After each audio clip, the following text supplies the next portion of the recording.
Baik, kita lanjutkan. Di pertemuan yang sebelumnya kita sudah mengulas bagian proposal di bab pertama, proposalnya Rini Trinasya Dwi. Sekarang kita akan mengulas di bagian bab kedua ya. Bab kedua dan bab ketiga miliknya si Dwi Anggraini. Baik, kita akan skip ke bab kedua. Baik, berbicara bab kedua dalam sebuah proposal penelitian, proposal skripsi, maka bab 2 itu kita akan membahas mengenai kajian teoritis. Teori-teori apa yang akan kita gunakan, teori-teori apa yang memang akan kita tuangkan dalam proposal dan skripsi kita nantinya. Nah, ada dua terma yang memang harus dipahami oleh kita semua, bahwa yang pertama itu ada disebut dengan kajian teoritis dan ada disebut dengan deskripsi teoritis.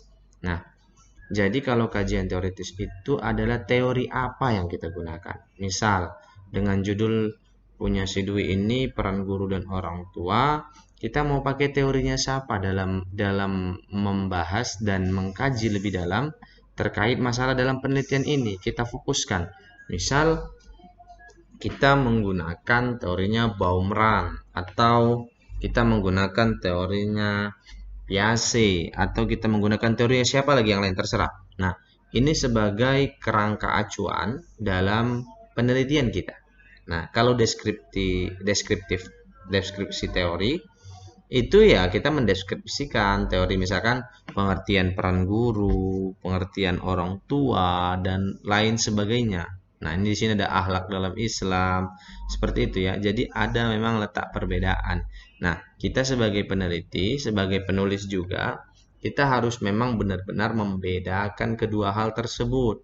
Nah, banyak sekali peneliti-peneliti itu yang terkadang tidak menggunakan teori, hanya mendeskripsikan saja pengertian ini, sementara teori yang digunakan tidak ada. Misalkan kita mau meneliti terkait apa ya, pengelolaan sebuah lembaga pendidikan di masa pandemi, lembaga pendidikan anak usia dini di masa pandemi. Nah, misal kita mau pakai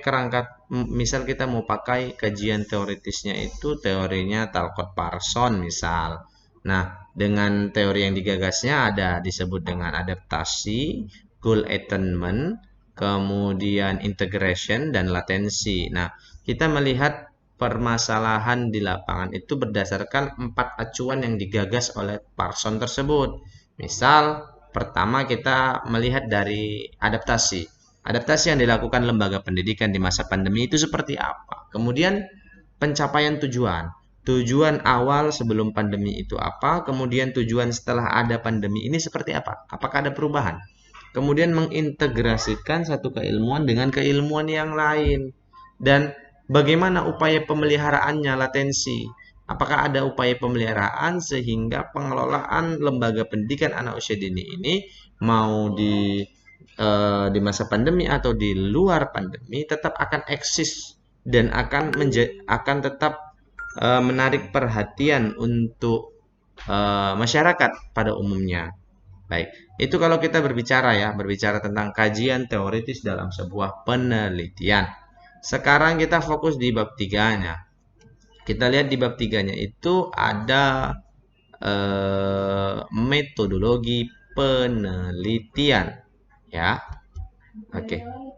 Metodologi penelitian yang pertama pasti kita harus mengemukakan apa jenis penelitian kita. Misal jenis penelitiannya kualitatif gitu ya. Sudah pernah kita bahas ini di pertemuan-pertemuan awal. Penelitiannya kualitatif, kemudian pendekatannya apa? Misal pendekatan deskriptif atau pendekatan fenomenologi, pendekatan studi kasus. Banyak ya. Nah, kita harus menyampaikan. Kemudian apa yang menjadi alasan kita kenapa kita memilih jenis penelitian tersebut, kita sampaikan, kita kemukakan di situ gitu ya.